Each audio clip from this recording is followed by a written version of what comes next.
Hello, good evening, everyone. Thank you so much for joining us today. As you all must have already known, of course, that's why you joined here. We are going to talk about how starters should choose what programs they should be participating in, they should get themselves enrolled in, and what are the points that they have to keep in note before like committing to a program. And to discuss that today, we have Ravi Warrier from T-Hub. He is the program director for Lab 32 and T-Angel, both of which are our flagship programs at T-Hub. And we have our, a very close entrepreneur to T-Hub, Anish Anthony. He's from the founding team of MyGate. I'm sure all of you who live in any gated community would have known that product. And he is here to share his experience, of being part of many programs, and how he decided which program to be part of and what it resulted in. So yes, we are looking forward for this discussion, and for that we would like you all to type down your questions, raise your hand if you want to ask something, to make it more interactive. Yeah, so Ravi, over to you. Thank you, Sandhya. Good evening, everyone. Thank you for taking time out to listen to two old people, actually one old person and one young person. I'm the old one, Anish is young. It just looks as if we have our wigs reversed, but trust me, he's much younger. So thank you for taking our time and listening to us and hearing out what we have to share with you, right? And as Sandhya mentioned, this entire 1 hour, 1.5 hours, we want to talk about how do you choose the right program for you, right? You have lots of institutions out there, and you have a lot of programs out there, right? Incubators, accelerators, short term, long term, some giving specific kind of support. So Anish and I, we wanted to talk to you guys from two perspectives. Anish would talk from a startup or a company's perspective. I would talk from the program's perspective. So what do we look at when we are designing a program and when we are, taking applications? Anish has his own, views and insights on what you should be looking at in a program. So we're going to start off that discussion. If you have questions, like Sandhya said, please raise a hand or ask questions, and we'll try and fit in those questions in between, or we'll take it at the end. Yeah. So Anish, let's start with what should a startup look for, right, in a good program, or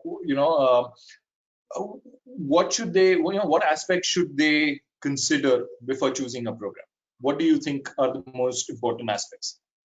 Great. So Ravi, so let me just give a small brief background of myself, right? Where do I come from, sort of a thing, right? So maybe so the founders will probably be able to relate with our journey and where we have started from, and hence, it's sort of, this guy knows what he's talking, sort of a thing, right? So I am Wing Commander Anish, and I, after 20 years of the Indian Air Force, I was a pilot in the Indian Air Force. I retired. In 2012, I established my first company along with my brother called Apposite Learning Solutions Private Limited.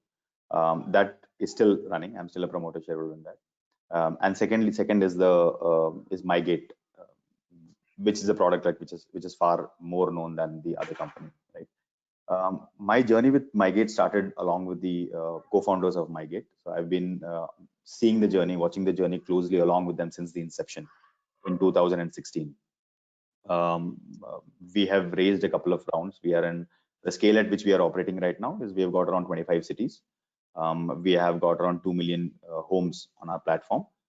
We started off in 2000. We started actual scaling in 2017, although we incorporated in 2016.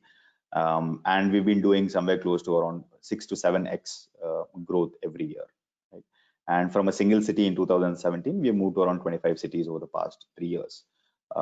We've got approximately 1,000 to 1,200 team members who are working towards our goal of making communities more convenient, more secure, and more secure. Right. So that is my background. That is where I come out of. Right. So coming back to your question of what aspects to the startups should be doing introspection, right, when they're looking out for a program. So when we started off, the ecosystem in 2015 and 2014 was far different from what it is right now. structured programs, the startup ecosystem itself was in the nascent stage, right? But yes, it had got traction. A lot of people knew what startup is about, right? Just about knew what startup is about, but there were no structured programs to groom a startup or to help them or to mentor them into becoming big, scaling, and things like that, right? There are far more programs which are available right now, the ecosystems which are working out right now. But so it's very important for startups to choose the right ecosystem and to choose the right program that they want to get enrolled to. So how do we do that, right?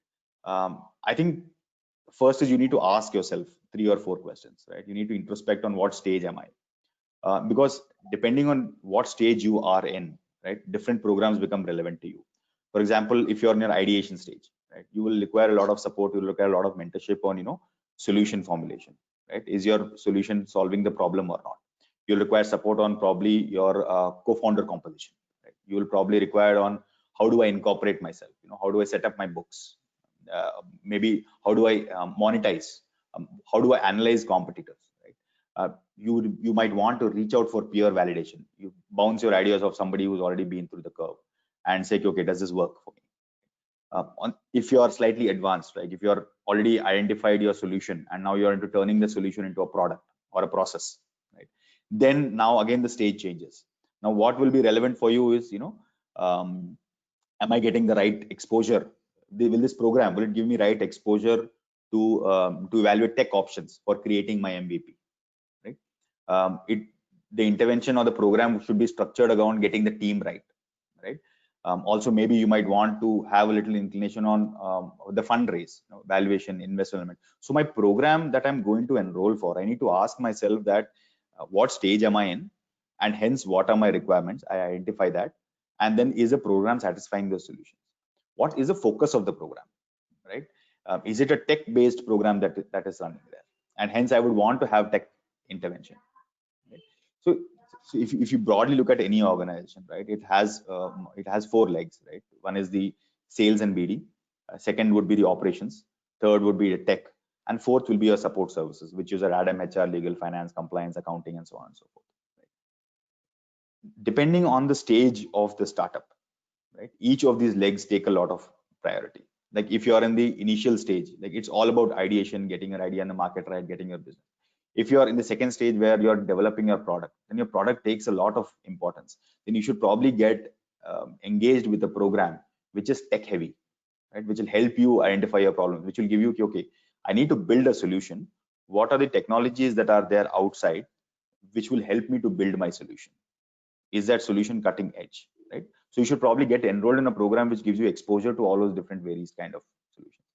So predominantly you need to ask yourself these questions before you look out for any program, right? Yes, every programs will have a spillover of other functionalities as well, but you need to go back and ask what is it, you need to introspect, what stage am I? Is the program, if the focus of the program applicable to me? And depending on the strength of the founding team, right, what are my gaps, and is this program filling those gaps for me? So that is something that I believe one should ask oneself before enrolling into any program. Right. Good points, Anish. I think I couldn't have said it better, right? From my experience, I have a lot of people who apply to either Lab 32, T-Angel, or any other programs that we have run in the past. And when we're having a discussion with them, we see that they really don't understand what the program is about. If somebody just said apply, or they saw a Facebook post and they apply without actually going through the details and seeing if there's a match, right? So I think you put it brilliantly. Figure out what your needs are. See if the program, offers or covers those needs, and then apply. Otherwise, I mean, there is an exception to this, and I'm sure you would agree that there are very generic programs, more focused on training, like the micro mini MBA kind of things. We'll teach you everything about a business. Again, this is more applicable to more younger stage or younger entrepreneurs. But if you're looking at a hardcore program, then yes, find out what your needs are, find out if the program is giving it to you, and then apply that. Beautiful. So I'll tell you from my perspective, right? What I want to talk about is the misconceptions people have about joining a program, right? So when people join programs, they think they're getting a silver bullet. They think they're going to get all the possible help that they need, and that kind of ties into what you're saying, right? Does the program or does the organization offer those things? And if they don't, then you have a big disconnect between your expectations. So I just wanted to touch upon a few misconceptions or myths of joining a program, right? So number one, like I said, people think joining a program is a silver bullet to all their problems. No, it is not, right? You as a founder, or you as a founding team, or you as a team member of a startup, you are the only one capable of, turning tables, changing your fate. What a program may do, and some programs, if they're good and backed by really good organizations, they may increase your probability of turning that luck in your favor, but they cannot turn your luck for you, right? Let me give you an example. So even if you're Y Combinator, right? Even if you're applying for Y Combinator, the best that Y Combinator can do for you is introduce you to certain people that you may want to meet. But how those meetings go, that's something Y Combinator partners cannot really dictate, right? At the most, they may influence their network and say, okay, just give them 5 more minutes, or speak to them. But ultimately, Y Combinator cannot help you get more sales, cannot get you investments, cannot get you partners. They can open doors, but they can't change, something like this for you. So it's not a silver bullet, right? And this is despite it being Y Combinator. It's one of the best programs or one of the best organizations there, and they also can't do everything for you. So that's one. Second is, not every organization can open doors for you, and sometimes even if they can open doors for you, they might not want to. This is one big thing that I come across, and this is something I wanted to set as an expectation. So just bear with me for 2 minutes. All right. People come to us and say we want to meet X person, right? So for example, let's say some of you wanted to meet Anish because he is the general manager at MyGate, and you think you have a solution that MyGate can incorporate, right? Now, obviously, I know Manish, and people at T Hub know Manish, but we have a relationship that's built on social capital, right?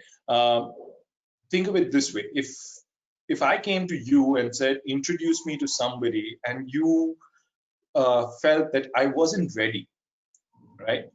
Chances are that you would not introduce me to somebody else, because introducing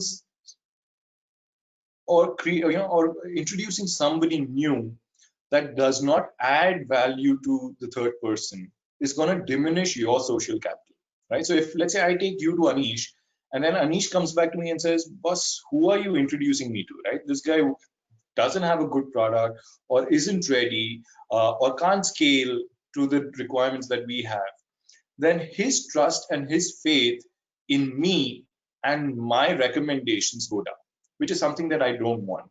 And this is true for everybody, not just for me, not just for Anish, but even for you, right? So you have to be very sure that when you are asking for connections, when you're asking for recommendations, when you're asking for introductions, you have to be confident that you are going to add to that person's social capital and not subtract from it. And So then anybody would be I would slightly differ on this, Ravi. Yes. Right? There are two ways of it, right? One is looking for a synergy and wants to promote his business, right? Mm-hmm. There's somebody else who just wants to learn more about his own business, saying that, okay, this is you've had a journey, right? And I'm having this problem right now. With your experience, can you advise me on how to solve the problem, right? That is a great place to be in. That's fine, right? But the problem that you mentioned, right? If it is not, I mean, if the product is, if your product is not ready, but still if you want to, engage and take it, synergize with us, then you should be ready to take feedback as well, saying that, you know what, I mean, this is where you need to strengthen your product or strengthen your process, and why don't we, come back to it and revisit at a later point of time. So wo feedback taking mechanism also, one have to have those, one has to be open-minded to take those feedbacks, because a lot of, I mean, when we were growing up, or when we were in our startup journey, a lot of mentors actually donated a lot of time to us, right? They used to sit and they used to explain, bhai, aise nahi hota hai, aise hota hai, and we can do a synergy right now, but what will happen is it just taper off. The pilot will just not work, right? So why don't we come back with these modifications, so that you have a better probability of success, and it makes a lot of sense for us also to put bandwidth on that, right? So while your point is absolutely valid, where when one is approaching somebody, there has to be an intrinsic value associated to me. On the other hand, if somebody is approaching from saying that, from your experience, can you help me out on, how to take this thing forward, or how to help me think scale, help me think ideation, help me think tech, help me think, then probably that's a different conversation, where you just take back a few action points and then go back. Agreed. Absolutely. So yes, this was more in terms of not just asking for advice and guidance, but in terms of actual connections where they want to sell something, or they want to partner, and that's where I was getting at, right? For me to do that introduction, I mean, I may introduce 1, 2, 3 startups. The fourth time I mail you, you'd be like, this is another dud that Ravi is sending me across my way, right? And even though that person may be genuinely good, that product may be genuinely good, because of my mistakes in the past, you are going to penalize them, right? You're not going to pay attention to them. You'll probably ignore my mail. Even if you are obligated to have a meeting with them, you would not be very interested. You probably listen to them half-heartedly. So those are the things that happen, right? And that's the reason why I keep saying that if you want to get a connection, make sure that everybody gets a value out of that meeting, right? So you want some value as a startup founder, you want value. The other person also has to have some takeaway, either just the pleasure of meeting you because you're such a charming personality, or something that he feels that, okay, yes, he helped you, or yes, this is a great product we can collaborate on. So that's where I was getting at. So those are the two expectations. One is, it's not a silver bullet. Two, even though a company may be well connected, opening doors is all we can do, and we do it selectively, because again, from the supply side, there are tons of startups, there are tons of founders, there are tons of really smart ideas out there. So we have to do some kind of winnowing. I know it's not, maybe not the most ideal thing to do, but we need to do it because we are working on the social capital structure in terms of making connections and stuff like that. Yeah. Right. So adding Anish, to your point about the silver bullet, Ravi, right? What are you trying to do as a startup, right? By definition, startup is something that you have a product which is not existing, or you're getting efficiencies by introducing a process which is not existing, right? So by definition, you do not have a predecessor, or you do not have a template, right? And hence a program cannot be, cannot be in a silver bullet format for you, saying that you do this program and you will be successful. Right? So by definition, you are trying to do something new. You're creating a new product. You're creating a new process. You're getting a new efficiencies into the system. You're removing redundancies probably, and so you're using newer technologies. You're creating newer technologies, right? And you can't have a one set playbook which is applicable to everybody. So that adds on to your point of, there is no single silver bullet, or there's no single program which could cater for multiple people. Each and every startup has to have that own learning and its own journey. Agreed. Thank you. So Anish, one more thing which I wanted to ask you, right?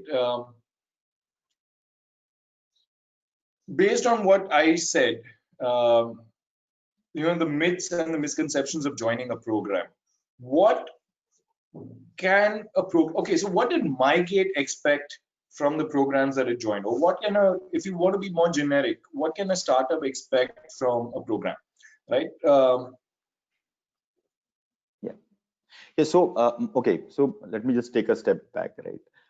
The first part is that, every founding team right, has its own strengths. I mean, we were very lucky, and not lucky. I think Vijay chose the right co-founders, right? We had since we are a security product, Vijay was himself in the armed forces, right? Shreyans was an IIT guy with ISB, and there was a business experience there. I think Ravi has dropped off, so I will just continue for a couple of minutes. No, I'm still here. Great, It's just great. something stuck in my throat, so Okay, I'm coughing badly. Yeah. So one is that, like I said, all the four legs of the organization, right? Sales, BD, ops, tech, and your support services, right?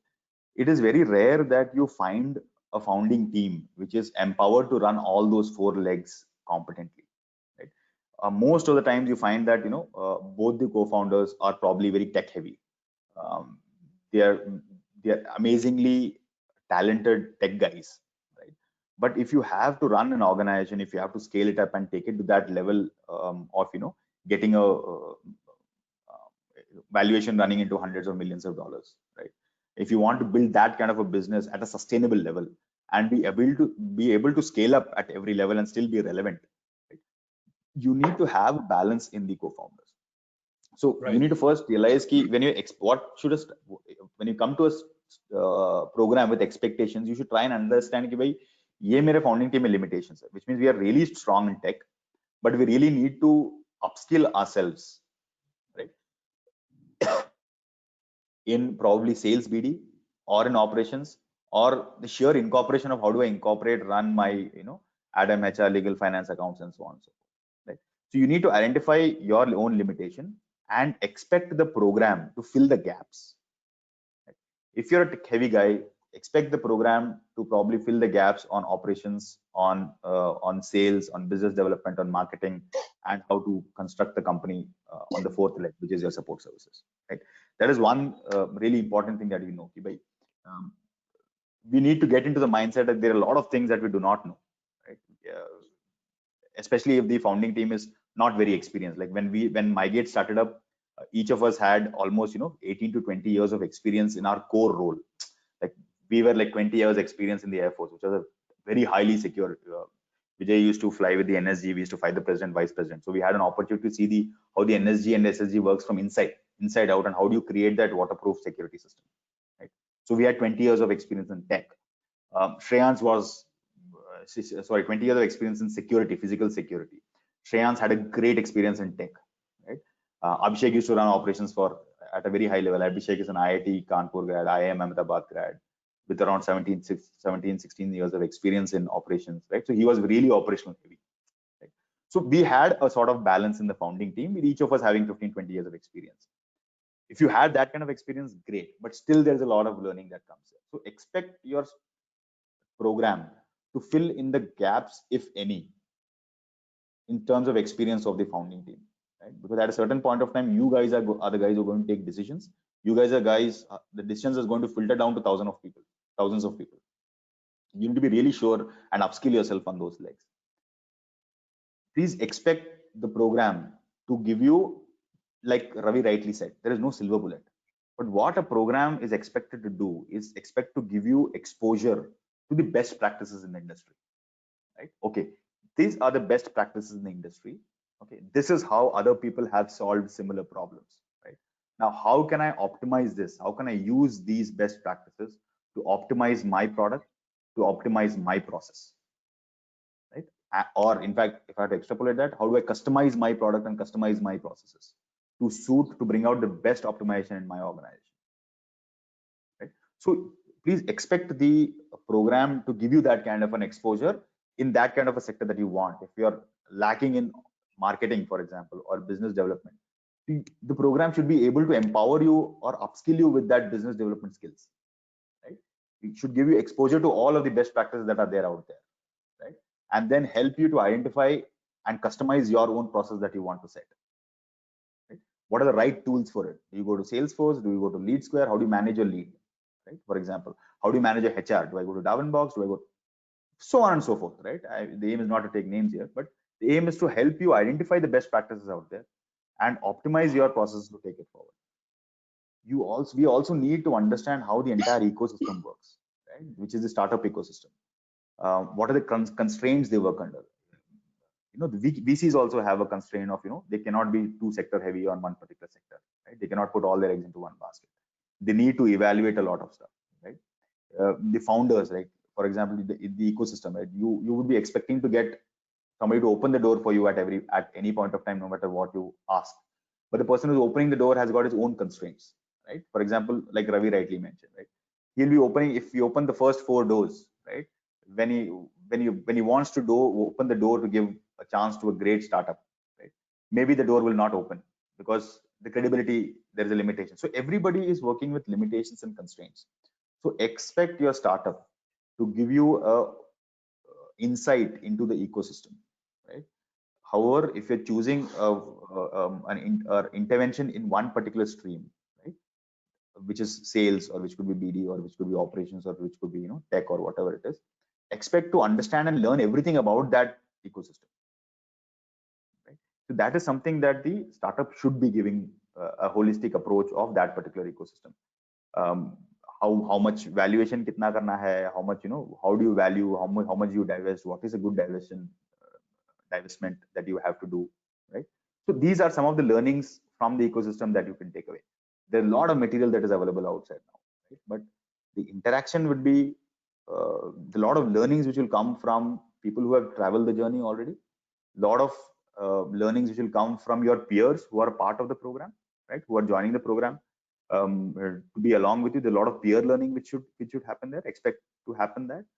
Interaction with founders, with learn to expect how the VC ecosystem works. Don't go out there saying that you know what, I'm great, give me money, right? That's not how it works.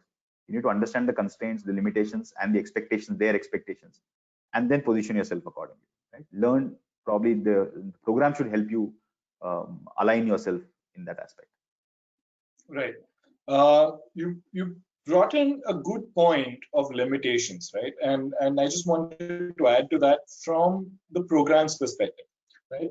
So when we were designing Lab 32 for this batch, one of the things that I kept telling the team, or we kept discussing, was how does this benefit the startup, and can we increase the amount of benefits to the startup? When I say benefits, I'm not talking of perks and monetary benefits, but just by being present, or just by attending a session, or attending an event, what is it that a startup gets out, right? So the point that I was trying to that I'm trying to make is, when you're looking at programs, what you need to also consider is see how the team of the program is is trying to define the objectives, right? And from a good team, you can expect better objectives, you can expect better help. I personally think there is no excuse for lack of professionalism, irrespective of what industry you're in or what kind of customers you're serving. Whether they're paying you 5 rupees or they're paying you 5 lakh rupees, you always have to treat a customer like a customer, and you have to give value, and probably even value add to the customer, right? So one of the things you can expect from a well-designed program, from a good institute or from a good organization, is that they will try and help you in any way they can, right? So as Anish mentioned, your best practices. I've known people who will sit up late at night Googling, searching for documents or blogs or research reports that they can share with their participants the next day, and say, what, yesterday you guys were having this problem, here are certain documents that might help you, right?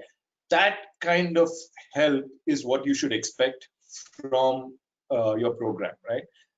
And any good program will do this for you. The team who's dedicated to working for you will do that, right? So amazing. Anish, See, finally at the end yes, of the you day, wanted to add something. Yes, finally at the end of the, what is happening, right? I mean, there are 3 things that are primary, right? One, on which probably are the best suited to make a successful company, right? The first is the strength of the founders, right?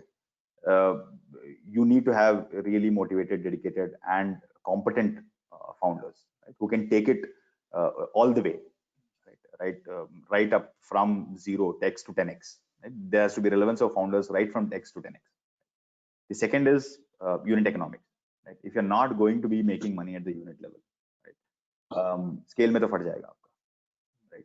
So second is unit economics, strength of the founder, unit economics, and your ability to scale. Right? You have to, from our experience, right? Whenever a company grows or whenever a scale grows 4x, you need to reinvent the processes. Right? You need to realign yourself on all four footings. Right? You know, how am I going to take my BD 4x? I mean, how am I going to realign my BD process? How am I going to realign my ops processes? How am I going to realign my tech for scaling? So all of them have to be realigned. Right? So, are you so a good program should be able to empower you to think 10x. So if I'm thinking of a solution today, right, I need to go back and say, okay, now my problem is 10x. Is the solution relevant to me? Right? So if I'm thinking, abhi ke liye main problem solve karta hu, the moment you scale up, right, everything is going to go haywire. Right? So whenever we design a process, is relevance is not for now. The relevance is if I do a 10x on the problem, will the solution still be relevant or not? So the founders have to have that kind of a mindset. Ki bhai, 10x mein fatega kya? 10x mein will this thing break down? Will this thing collapse at 10x? Right? So a great founding team, your unit economics, get your unit economics right, and your ability to scale. Right? Your program should be able to empower you on all these three aspects, right? And keep going on that loop again and again. Right? Am I empowering myself as a founder? Am I empowering, is my unit economics still strong? Right? And am I constantly building capacity to keep in line with my scaling? So, Anish, what's your view on this, right? So, I've had discussions with a few people in the industry, and I have people on both sides of the camp, right? So, some people say that a very less intensive program, very spaced out program is good. Then I have other people in the camp, on the other side of the camp, that talk about intensive programs, right? That really push startups to every possible limit, versus giving them the flexibility of growing at that pace. What would you say to that, right? Because honestly speaking, I fall in the other camp. I like a little bit of intense moments in my learning journey or in my work, and I try to bring that, right? I like it fast-paced, and I've had people appreciate the way I do things. I've also had people who found it a little difficult. So, from a startup's perspective, the people who are watching us, does the intensity of the program, or should the intensity of the program also be a consideration that they should be looking at? See, one of the biggest constraint when you're a startup, right, when you're a founder, especially in the initial stages, is a time constraint, right? You're doing everything, right? You're trying to evaluate the market also, you're trying to refine your sales pitch also, you don't know what will work, what will not work. So you're trying out all those elements and trying to identify what works and what does not work. So one of the biggest constraint is your ability to give bandwidth towards a training program, right? So any program that is structured, right, it has to, one is that 1.5 hour, 2 hours that you're expecting him, in a week or something like that, whatever. I don't know how the program is structured, but the structure of the program should be that, I mean, the content should be highly optimized, highly dense content, because what the founder needs to do is founder has to go back, right, and review that content and again modify himself and bring his own customization into place, as how is this content applicable in the seat from which I am driving the bus, right? So how is it applicable to me? How is it? So the bandwidth that the after session bandwidth, I think there's a lot of bandwidth that goes into that, because he has to go back and maybe create his own worksheets and maybe work out the stuff, right? So yes, it has to give a lot of consideration. Time, you cannot expect the founder to spend a lot of time with you, right? Point number one. Whatever time he spends with you, he has to have utmost value for that particular time, right? Even if a founder might want to explore a lot of different avenues, right? But maybe at a certain point of time, you need to justify to him. The program needs to bring out to him why, out of the 10, initiatives that he wants to be run for him by the program, it does not make sense to run 7, because that are not his core. And from previous experience, from probably other mentors' experience, it might make sense to focus on these 3, right? Please don't spread yourself thin, right? And this is not the time to spread yourself thin, right? You're in the ideation stage and you want to raise a couple of $1 million. That is not what you should spending on bandwidth on right now. Right now, you should be spending on bandwidth on how do I get a product ready? How do I calculate how do I know that it makes business sense at the unit level, right? And if I have to scale out, will it scale or not? And is there what is my total addressable market for this, right? So you need to tell him, bhai, abhi tu rehne de, right? You don't need to think about, investment at an ideation stage, for example, right? So it should help him focus on the right things, and it should help him use his bandwidth as far as time is concerned better. So I think that would be a great program to run. Right. So just to tweak that answer, to tweak that response to get a more clear answer. Do you think so? So if you take learning, right? There are students, and I'm talking of pure learning. I'm not talking startups or non-startups. I'm just talking students, right? There are people who can grasp things really fast, right? And then there are people who take time to develop, right? To take time to understand the concept, to internalize a concept, to practice a concept. Do you think a startup has, you kind of alluded to it, but do you think a startup has that luxury to do things at their own pace? Or would you suggest something like an intensive program which pushes them and says, okay, you know what, get this done, get these numbers, make sure these metrics are high, like you said, in the ideation phase, make sure your prototype is out, make sure you've tested it, not next week, do it this week, that kind of stuff, right? Because just like any early stage, whether it's in life or in business, those early stage are the defining moments of how how you pace your company, what your company culture turns out to be, how much of an effort everybody puts in and stuff like that. Understanding the motivating drivers of people. So, would you say that the startup doesn't have the luxury of time, and more intense the better, less intense the better? That's what I'm trying to figure out. See, a startup founder never has time, right? So intensive, yes, at the cost of his startup, or at the cost of his spending more time on developing, building the startup. No, I don't think so. Right? But yes, Okay. definitely the time that he spends in the program has to be really intensive, and he has to, and it's always a push, right? I still remember, we used to constantly keep thinking on, what next, what next, what next, ye kahan fatega, ye kya hoga, how can I make this better, how can I make this better, right? And what is the best practice for industry on this, right? How are other people solving this problem, right? How can I get this, how can I solve this problem in a better way, right? But yes, intensive, yes, but at the cost of the startups, not overburdening them with, not overburdening that he has to compromise on certain key aspects of his startup, main core startup. Agree. Good.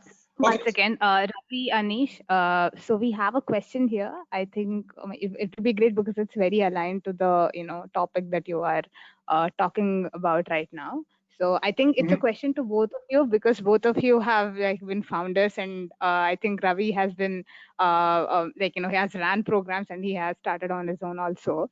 So hiring is a huge problem for startups, right? So how do you think joining in a program would help them with hiring, getting the right team, especially during now when people are trying to reduce on costs, but still building a team is even more important right now. Building a great team is a very important right now. So do you think incubators or accelerators can play a role here, and so how can they help the most? So yeah, like both perspectives again, if you can talk about that. Anish, you want to start? You want to take that? Yeah, why not? Why not?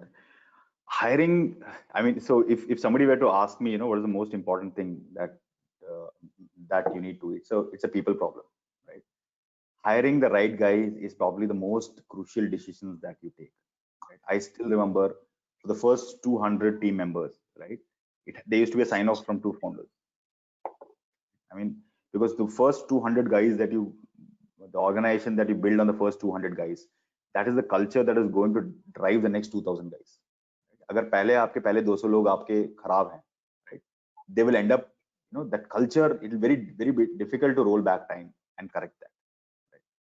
So I mean that is the kind of importance that is attributed to hiring. Even today also, all founders do random picks on how on okay ये hire हो गया इसको मेरे साथ round करा दो, and that could be anybody at any point of time, right?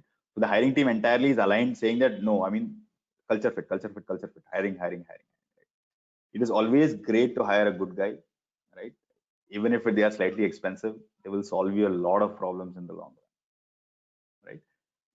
How does the program help to hire, right? I think, frankly speaking, when we were hiring, right, we had a few angel investors who had invested in us, who were also very senior positions in the industry as such. Right? So we used to request them to come over and take a few hires for us, do the last few rounds. Right? If you're doing a key hire, right? I still, a lot of startups in T Hub come over and request me to do a few last rounds for a few key hiring that they do for their organization. Right? So yes, and we do it. I mean, because somebody did it for us, right? Somebody came up and did it for us. So one of the key aspects is if you're hiring a key position, right?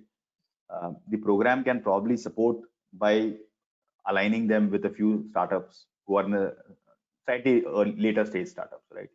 Somebody who's probably has a team of around 100 or so, maybe, right? Who's made those mistakes, learned from it, or who's learned from others' mistakes and has sort of established a team for himself. I think that is one very important value add that the program can give is access for a particular senior, not a senior, maybe older, I don't know, more experienced startup founder to give his opinion on one particular hire that he's going to make. Right? That is one value add that T-Hub, in fact, has so many, experienced startups working out of T-Hub. Right? Maybe you can ask them, one of them to take just do a 20-minute session with this guy and tell me if he's aligned with me or not. Right? We'll come back, we'll do a session and tell him कि भाई ये plus है, ये minus है, अब देख लेते हो क्या करना है. Right?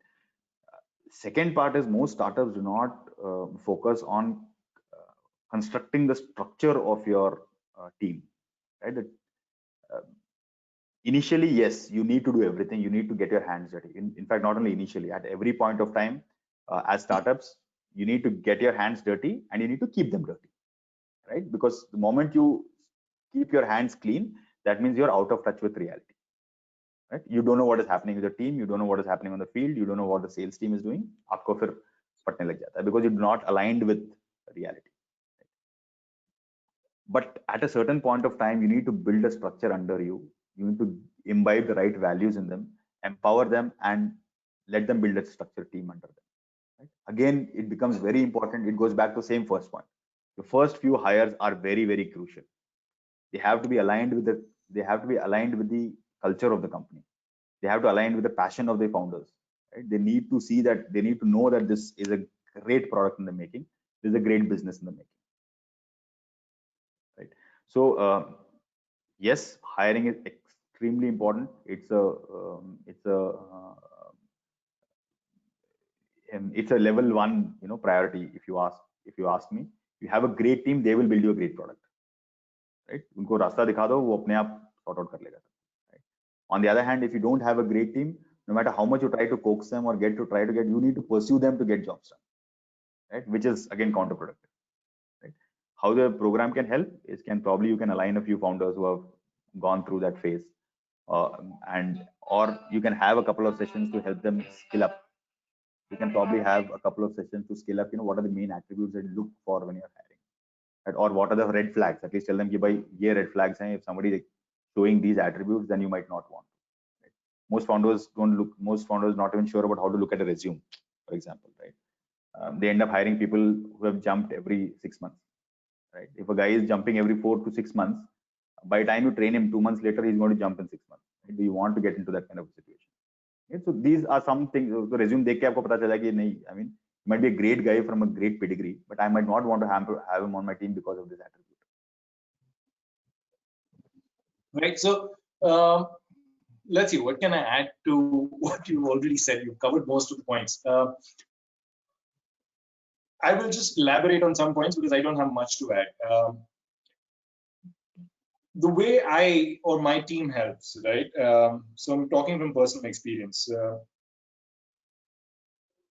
We had a startup a few days back that I met, and he wanted to understand how to compensate. This is nothing to do with hiring, but he's already hired, and he wants to know how to give designations and what how to compensate them in terms of bonus and stuff like that, which kind of fall into one of the hiring functions of negotiations and stuff like that.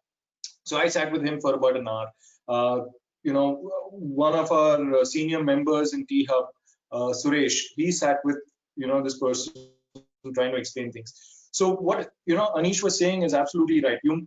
The way a program would help you is if somebody within the program team is qualified to answer those questions or give you some guidance, the program team would do it. If not, as Anish said, you can find people in that program, either more experienced people, people who are good at analyzing traits and skills. You can bring them on board. Okay, you can get connected to them and you can bring them on board. So that's a way a program can help you.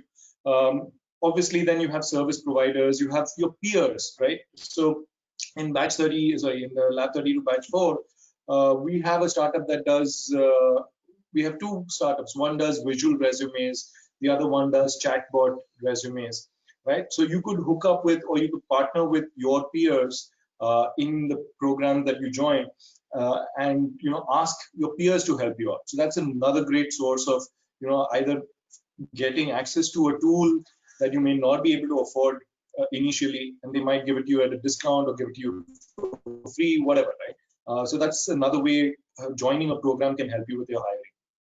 But does joining a program make it easier for you to hire? In a way, no, right? I mean, I don't know of any individual, and Anish, you can correct me, from your early days, right? Just because you are a part of, let's say, Lab 32 or Y Combinator, I want to join your company. I don't think anybody does that, right?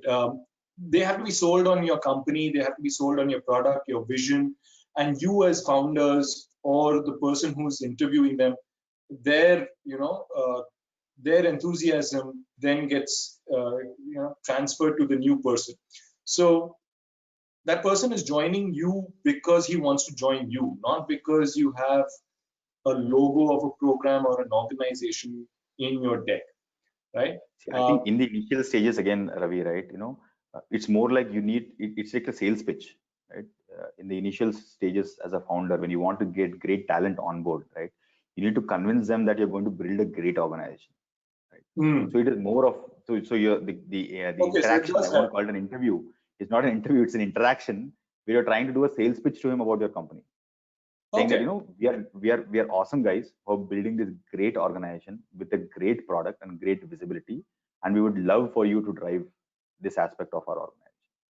Okay, right? So it does help. You're saying, so for example, if somebody showed a logo of an organization or a program, you're saying it becomes a little easier for them to have that conversation with a potential hire. I wouldn't say it is because of the program that you're involved in, right? Because program, again, some programs are easy to enter, some programs are not easy to enter, and so on and so forth. But yes, your organization definitely you need to sell, right? You need to sell your own vision as a company, I'm saying. Right? By virtue of being associated with the program, I'm not really very sure how much that works. It would work in certain cases, it would not work in certain cases. But if you sell your organization as as being a great organization with a great product, with a great team, and with great vision, right? It will definitely help you get great talent on board. Got it. Right. Sandhya, are there any more questions or there's one last thing I would want to discuss with Anish. So if we can just hold on to the questions for, let's say, another 10 minutes, and then we'll get back to those questions.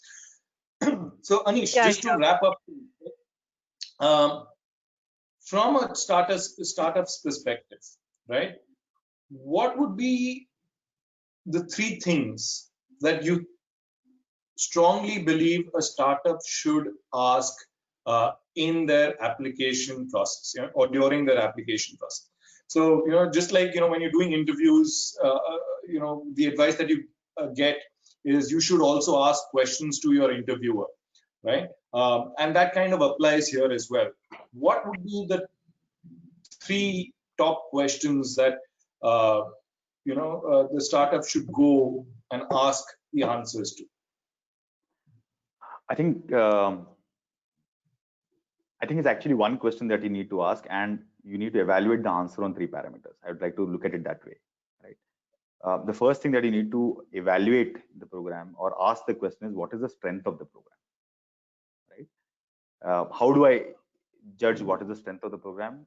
I would like to know what is the structure of the program. Are they going to be weekly interventions, twice a week? What is the content that is going to be covered in the intervention, right?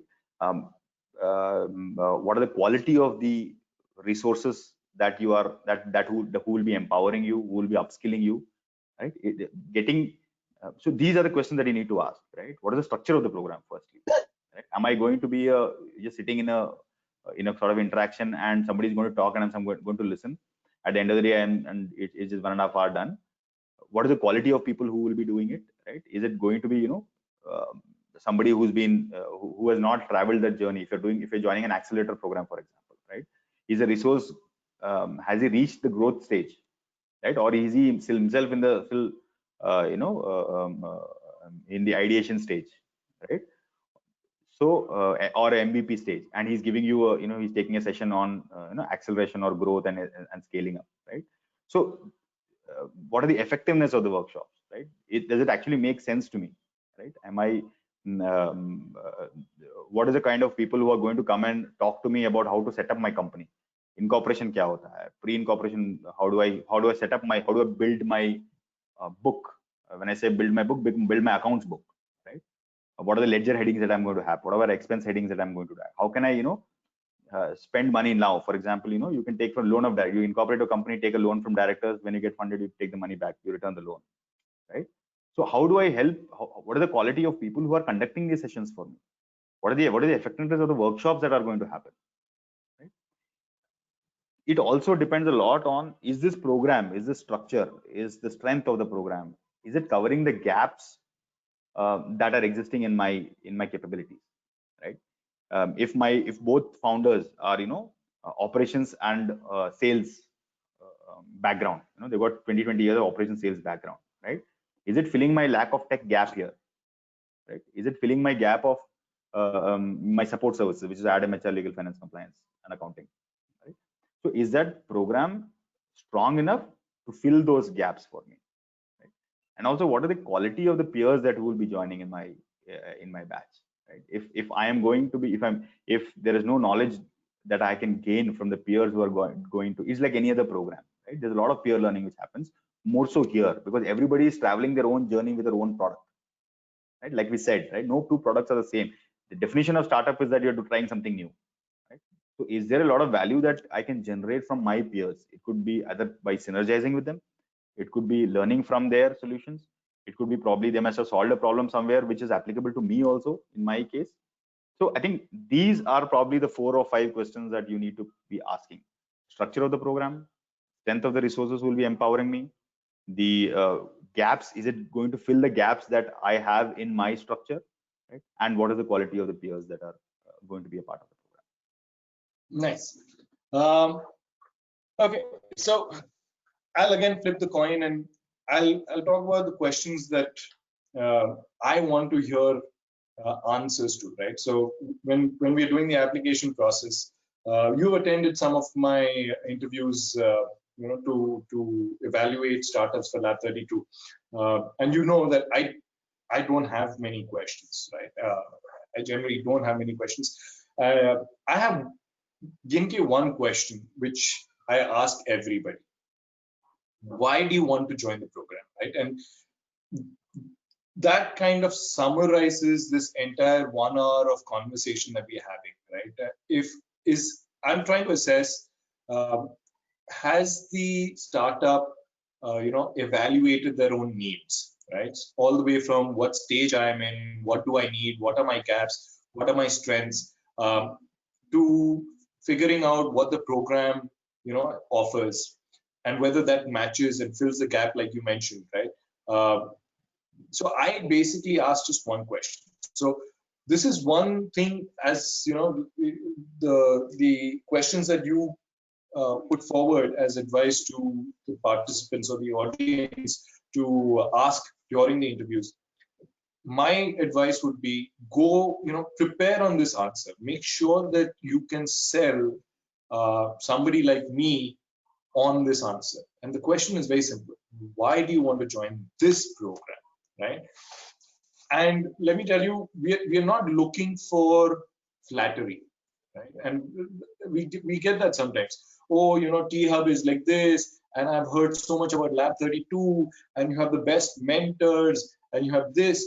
I'm not looking for flattery. I'm trying to assess, why do you want to join from your company's needs, right? So if you ever apply for a program and you come across, at least go prepared for this question, right? Assume that somebody is going to ask you, why do you want to join the program? And keep that answer ready. Practice on it, figure it out. And when I say practice on it, I'm not just saying rehearse it superficially. Actually understand why you're saying that, right? Understand why you're answering it that way. And understand whether that answer makes sense.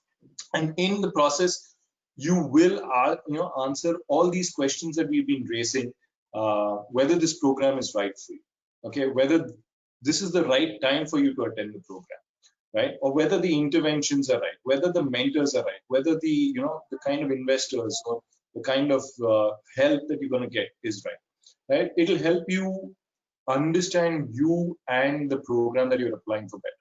So few questions that Anish mentioned, make sure that you ask those questions, because they're very critical for you to understand what the program is about.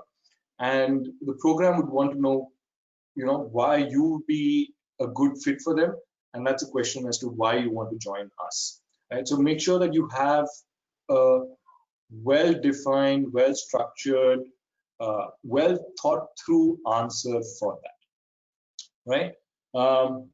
Anything that you would want to add to that, Anish, since you've done interviews? Anything else that you think is critical for? I mean, there are nuanced questions, program to program, person to person, they may have certain questions. But anything that you ask always, that I want an answer to this. Yeah, see, the most important question is that, what is the gap that I'm expecting this program to fill? Right? That is the more important question that you need to ask yourself. And also, is this program filling that gap? Is the program strong enough to fill that gap?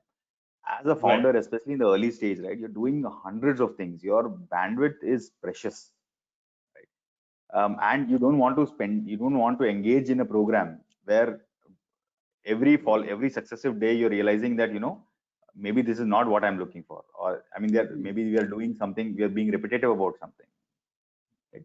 So I mean, so if you already have a great tech product ready to just scale up, right? Then the marketing fill up is probably what is for you, right? You should not be joining a tech oriented or tech heavy program, right? Because you'll then start getting frustrated, right? There's something that I've already solved, right? I'm not getting any value add for this. And your bandwidth should ideally be spent towards, how do I take the next step, right? How do I get this MVP onto ground? Find out what are my execution problems, right? There will be execution problems, right? Find out, and even after you do your beta and pull it onto the ground, right? There are a lot of fixes, there are a lot of problems that you will face practically, right? Then you need to go back and realize, is this gap being filled for it or not? I mean, this gap being filled for what is the gap that I have in my capability? Is this program filling that gap or not? Right. So to the audience, right, you can ask direct questions. We welcome direct questions. So Anish pointed out you have certain gaps, and you need to find out if the program has certain gaps, right? And we have had some really smart applicants and founders who are going to join the program who have clearly stated in our interviews, right? I have this problem. Okay, can you help me, and how can you help me, right? And we are more than happy to answer these questions, because this really tells us that, okay, this startup is trying to see if there's a fit. They're not just applying blindly. They want to make sure that it's a value, for them, for the program, for their peers. So that's a very good point, Anish, that you pointed out. And feel free to ask this directly. Don't hesitate.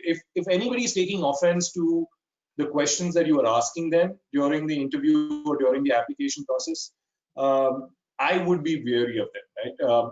If somebody asks me a question and I don't answer, maybe I'm not helpful enough, or maybe I don't have the answers, or maybe I'm trying to hide.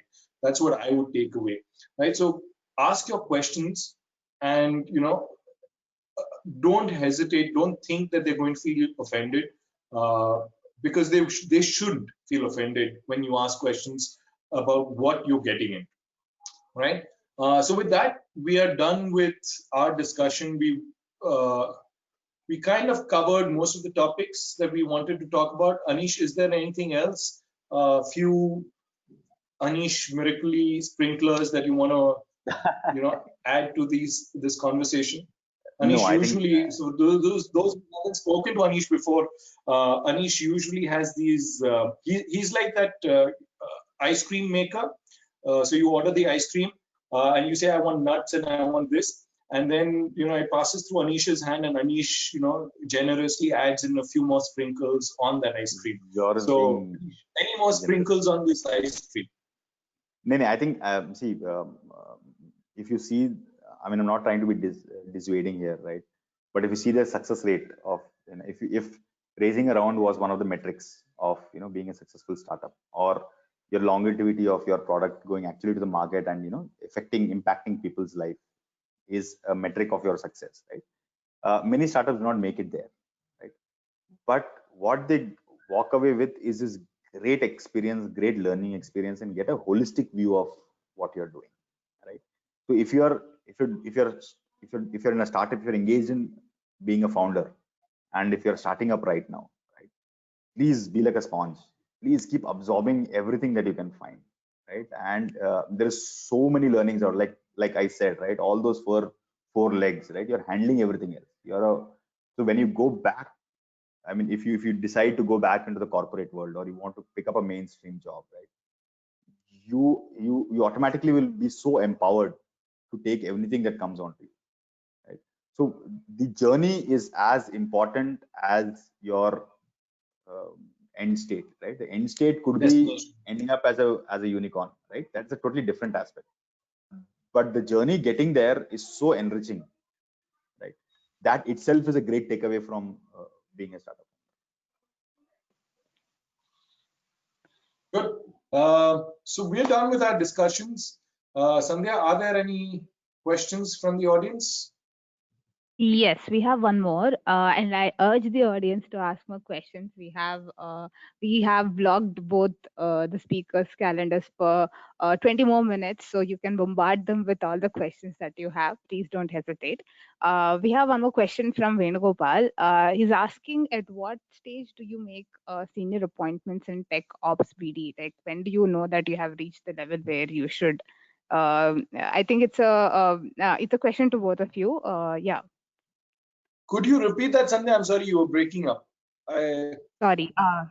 The question was, what stage do you make senior appointments in tech ops and BD? When do you recruit senior people? At what stage of your startup should you recruit senior people? Okay, when do you recruit senior people? Okay. Anish, you want to start? Yeah, sure. I'm sure you're going to cover my answer as well. No, so it says that my audio is okay. So okay, so when you're starting up in the initial few, right, when you're in that initial family stage, right, you have just you're in your tens, right, you have 7, 8, 9, 10 members, 15 members, right. At that point of time, you need to have generalists enroll, right. You need to have a guy who can do for example, if you have one person for your support services, right, you will want that guy to be doing your HR also. You'll be want that guy to be doing, Adam, HR, legal, थोड़ा compliance भी, थोड़ा accounting भी, bookkeeping ही कर लेता है, cash register भी maintain कर लेता है, sort of a thing. So the point that I'm trying to make is, similarly, the same thing happens in your other verticals also, which is your BD and marketing vertical, or your or your sales vertical and things like that. So there are many cases where some of our very early team members, right, the operations guys used to go and close a sale as well, right. So that is the kind of generalization that I'm talking about. But that was very early stage when you are below 20, right. But when you have established your product market fit, right, when you have established your unit economics, when you know that this is a great profitable business and you have to scale up, right, that is when you start getting interventions on specialists, right. You need to move on from generalist to a specialist, right. So for example, right, it is very important to you keep your books clean, right. In the initial stages, you will not be having too many expenses. Half the time you'll be swiping your own card. You will not, actually book the expense from the company and so on and so forth, right. So that is okay. But once you say, okay, now I want to scale up, and at a particular point of time, 8, 9 months from now, I'm looking for raising a round to help me scale faster, or to blitz scale, right. At that point of time, you should start getting a specialist, right. You need to get somebody who can manage your accounts and keep your books clean, right. You need to get somebody who knows how to keep your compliance in place, right. Whatever it is, jitna bhi kar raha hai, usko सीधा रखो आप, right. So I think that transition phase from one phase to the other phase, like when you transition from a product phase where product is done, right, and now you're moving into the scale phase or the growth phase, that is, I think, where you should get specialists on board, empower them, and keep everything clean, right. Everybody should know exactly what he is doing. I think that is where you start getting your specialists on board. I couldn't have said it any differently or better. You're absolutely right.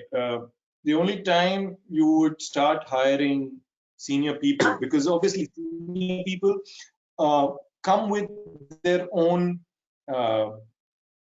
baggage. Baggage is not the right term, right? So one, they're expensive. And two, if you are going to, I keep saying this, right? So senior people, more experienced people, they're horses, right? And horses, okay, not horses would be the wrong thing. They're smart people, right? They have their own opinions, they have their own visions, they have their own ideas as to how to do things, right?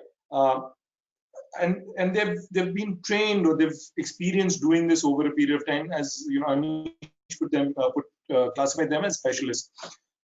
So if you want to really scale, you want to grow, that's when you would want to invest into these people, because one, they're expensive, and two, some of them can actually disrupt a lot of things in your organizations, right? And when I say disrupt, I don't mean it in a bad way.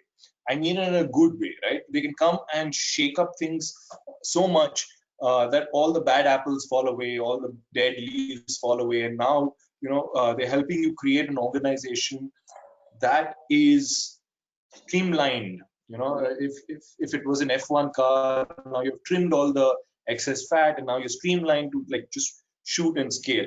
So Anish, you're absolutely on spot. I just tried to say it differently, which doesn't always turn out well, right? So you know who's the more wiser person amongst us. Any more questions? No more questions right now. I'll just check with the audience. Anyone who wants to ask a question to either of the speakers? Yes. Do not hesitate to ask us questions. Anish is a very chilled out guy, and as you can see, I am semi chilled out. Okay, not as chilled as Anish. But don't hesitate to ask your questions. There's nothing like a stupid question. There's nothing like, an irrelevant question or an inconvenient question. Don't hesitate. If you want us to, if you have a question specifically for Anish, you can do that as well. Just mention for Anish and ask that question. Yeah, we have a good 15 minutes. Shoot away. Yeah, exactly. If you want to just tell your question or ask the question directly to the speakers, there is a raise hand option. You can see it and you just have to use it. So yeah, maybe we can wait for a minute. Okay, while we are waiting for questions, I have put the survey link in the chat box, in the question box also. Please fill out the survey. It's for us to like better our sessions. So whenever we do sessions, we take the feedback that we get from you all, our attendees, and we try to make it as customized as possible for our audience. So yeah, I'm dropping the link in the questions tab as well as the chats tab. Please do it. Yeah, so meanwhile, we got another question here. Is there any sectoral focus specialized specially in lab 32 focus or specialization in lab 32? Okay, so does lab 32 have any specific sectors that we focus on? No. We did have specific sectors, specific domains that we used to look at earlier, but like I said, we've redesigned lab 32 and our criteria this time is not based on sectors or domains or the products or stuff like that. Our criteria is very simple. What we have to offer, would that benefit the startup, right? So if you think you could benefit from what lab 32 has to offer, you're free to apply. Again, it's this entire conversation has been about matching the expectations of the startup and the program together. That's what we want. We want a perfect fit, not just for you, but even for the program team, even for your peers, because as Anish has mentioned quite a few times, there's a lot of learning that happens from peers. And if you have nothing to offer to lab 32 or your batchmates, maybe we're not a right fit. Other than that, you could be very early stage, you could be very advanced stage, you could be a tech product, non-tech product, in any sector, it doesn't matter.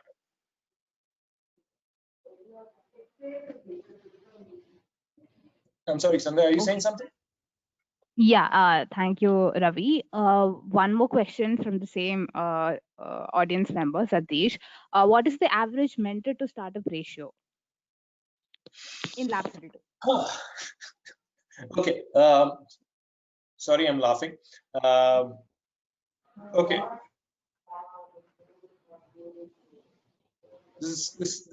Okay. So first, there are a few things I need to clarify. We don't have mentors in lab 32. We have people called advisors, right?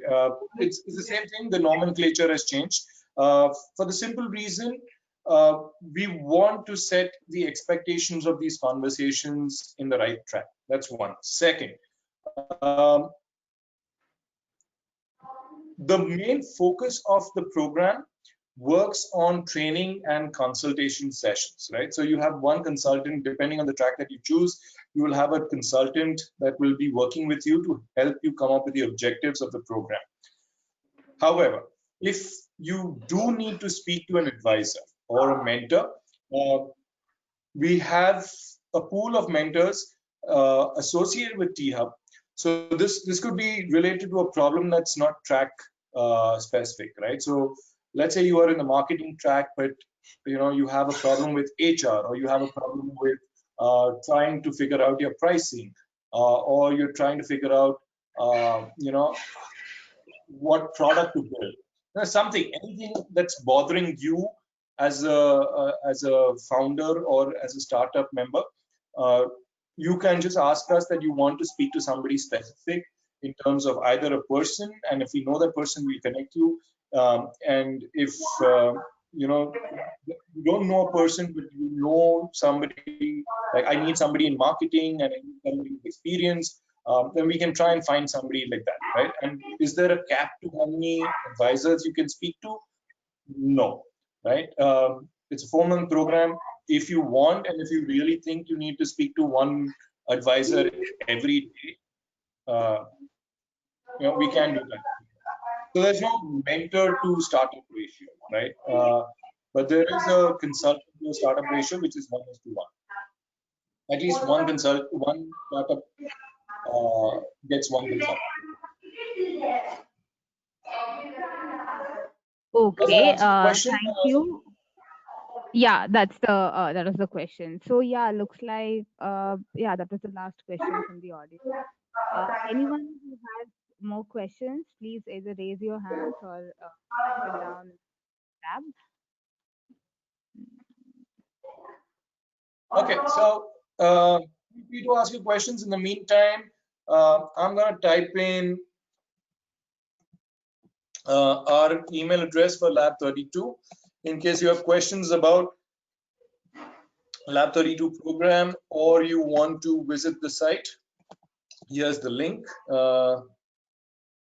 right?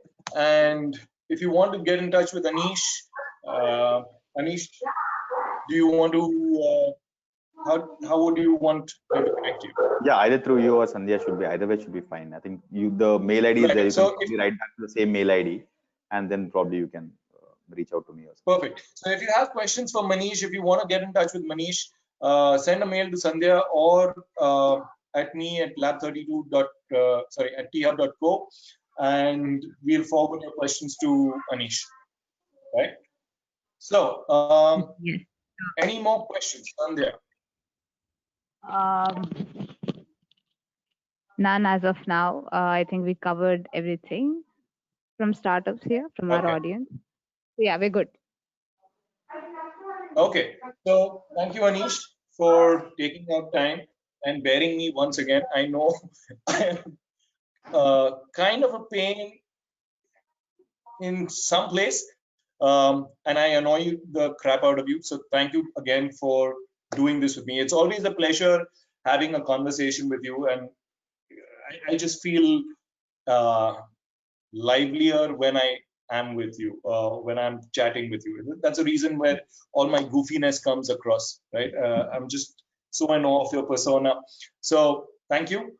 Thank you, Sandhya, for hosting this. Thank you, everybody, for attending this webinar. We hope that we answered some questions. We hope that we gave you some food for thought to consider what kind of programs you should get into, why you should get into programs, and what you should look for when you're deciding a program. Right. So I hope that Anish and I have been able to do that for you. Anish, do you have any final words? Thanks a lot. Yeah, thanks for having me over on the call. Pleasure anytime. Right. You can give some compliments my way as well. Like, so awesome. Yeah, it's okay. Awesome. Yeah. Not a problem. I'm heartbroken, but not a problem. Right, just kidding. Thank you, Sandhya. Sandhya, do you have any parting instructions or words for our audience or me or Yeah, Anish? mine, I think you always know. Feedback. Please give us feedback. That's the only way we can improve. Or because we keep doing this, and if we don't get feedback, we won't be able to improve ourselves. I will share the link to all of you over an email. And thank you so much for joining us. Of course, thanks, Anish. We will bug you again for so many more events to come. This is just the beginning, and you also know that. And yes, have a great evening, everyone. Thank you so much. Right. Just one last thing. Anish is awesome. Okay, he doesn't need any feedback to improve. I mean, you can give him all the compliments you want. He obviously doesn't need feedback to improve. I'm sure I could do with some feedback. Sandhya could do with some feedback. Ways to improve this webinar. What else would you want to hear? T-Hub or Anish or any of our members talk about? Are there any pressing questions, pressing issues that you have that you would want more webinars on? So please do give us a feedback. It does help us, cater to your needs and your questions and your concerns better. So don't hesitate. It just takes 30 seconds. Trust me, I've created those questions, so it takes no more than 30 seconds. It's just 30 seconds for you, but it is of immense value to us. So please do that. Thank you, everyone. Take care, stay safe, and see you soon. Thanks, Anish. Thanks, Sandhya. Thanks, Ravi. Thanks, Good thanks, night. Sandhya.